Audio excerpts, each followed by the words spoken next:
पूरे हाउस में, लोकसभा में, पूरी दुनिया के सामने स्पीच करने के बाद उनसे गले मिलते हैं और कहते हैं हमें कुछ नहीं है तुम्हारे मुतालिक, हमारा दिल साफ है। वो मिले हैं कि मैं मिला हूँ है? और दूसरा, हमारी लोग में तो ज़्यादा पढ़े लिखे नहीं है पार्टी में, और बेचारे बच्चे जो आते हैं और जो ये डीएनए करता है वो खुद कांग्रेस पार्टी के मेंबर तक भी नहीं, वो न ब्लॉक में रहे डिस्ट्रिक्ट। ये स्टोरी प्लांट करने के लिए ही वो यहाँ तक पहुँचे हैं, मिनिस्टर भी पहुँचे, राज्यसभा में पहुँचे। उनका पार्टी का डीएनए क्या है किसी को मालूम नहीं, किस स्टेट से है वो मालूम नहीं है, किस डिस्ट्रिक्ट से है ये मालूम नहीं।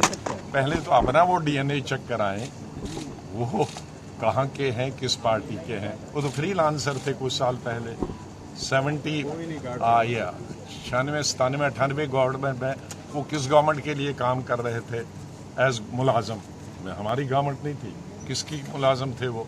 तो उनका डीएनए चेक करें कि किस किस पार्टी में उनका डीएनए रहा।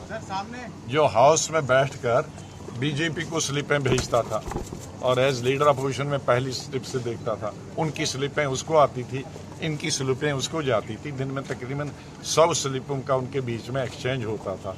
वो हमारा डीएनए चेंज कर।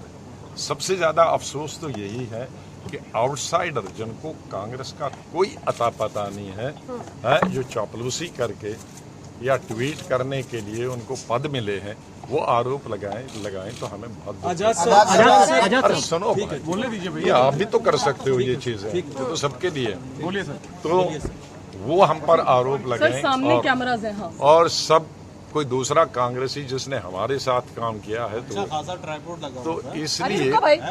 और मैं ये कह रहा था कि आप पढ़े लिखे लोग हैं, आपने मोदी साहब की एक स्पीच देखी, और अगर किसी को इतना अनपढ़ और जाहिल है कि उस स्पीच की कंटेंट्स पढ़े, जो स्पीच मोदी साहब ने की, उसने मेरे लिए नहीं लोया कि गुलाम नबी जाएगा हाउस से तो मेरा खाना हजम नहीं होगा।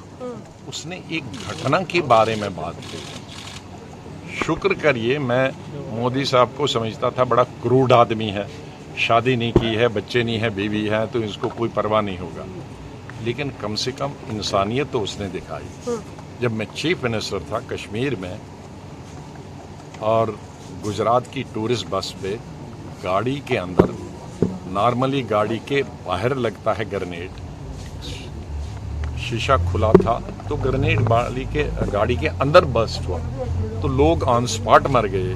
किसी टांग नहीं थी, किसी की यहाँ नहीं थी, जख्मी हो गए। तो जब सीएम का गुजरात का फोन आया तो आई वॉज क्राइंग, रो नहीं रहा था, क्राइंग जोर जोर से, तो मैं रो रहा था। तो मोदी साहब ने फोन मेरे ऑफिस वालों ने कान में दिया, तो मैंने कहा भाई मैं बात नहीं कर सकता हूँ। तो उन्होंने आवाज़ मेरे रोने की सुनी, तो फिर मैंने उनको यही कोई कहा तुम उनको बताओ मैं अभी बात नहीं कर सकता, मुझे पहले इनकी टांगें बाजू जमा करने दो, अस्पताल में इनकी स्टिचिंग करने हैं, जो बच्चे हैं उनको इलाज करना है, जख्मी हुए हैं। फिर दिन भर वो किया। फिर सीएम दिन भर फ़ोन करते थे, कितने मरे, कितने जख्मी होंगे, कैसे भेज रहे हो। पीएम से मैंने जब फ़ोन किया कि मुझे 2 जहाज़ चाहिए, एक में जख्मी भेजने हैं और एक में मुझे जिंदा ये लाशें भेजनी। जब मैं 4 बजे फिर उनको सियाफ करने गया जहाज़ में, तो लोगों ने फिर रोना, मेरी टांगें, नाराज़गी नहीं दिखाई ना। किसी बच्चों ने कहा मेरे बाप दे दो, पिताजी दे दो, किसी ने कहा मेरे पति दे दो या बीवी दे दो। तो मैं फिर फूट के रोया, जो किसी की टेलीविज़न ने दिखाया भी है। फिर उस वक्त पीएम ने आया, ये सीएम गुजरात का फ़ोन आया, अरे स्टार्ट हो गया। मैं बोल नहीं सकता, उसी चौक में मैं जब रहा था तब देखा। उसको देखकर उन्होंने किया तो ये कौन सी बुरी बात, ये मेरे लिए नहीं, उस घटना का वो उसने बताया। मैंने कल दोबारा सुनी स्पीच, उसमें कहा कि जैसे इनके परिवार का कोई आदमी गुजर गया।